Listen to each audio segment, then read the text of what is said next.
que não lhe conto é que não é possível traduzir as cantigas do batuque. Você sabia que cada escola de tamboreiro ensina a cantiga de um jeito? A partir desse momento, abra a mente e acalme o coração, porque as coisas podem ser diferentes e dê uma chance ao conhecimento.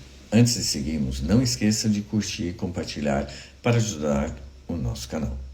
Partindo do ponto que cada escola ensina do seu jeito, não há cantiga original, pois cada escola tem a sua forma de ensinar. Apenas preservam a melodia. Por isso, afirmamos que não há tradução certa para as cantigas.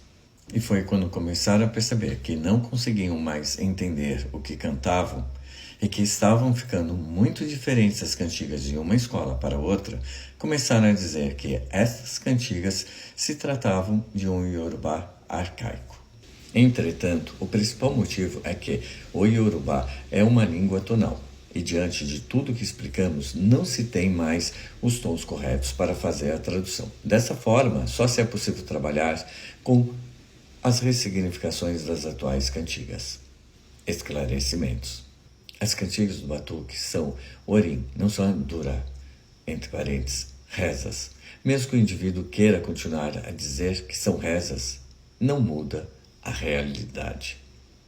E pagodô é uma introdução moderna. Criaram essa palavra porque não sabiam o nome do local onde o tamboreiro toca. Ou seja, não é outra palavra do Yorubá arcaico. Sugestão de vocábulo para o batuque do Rio Grande do Sul. Ipo-ilu ou ipolu, local do tambor.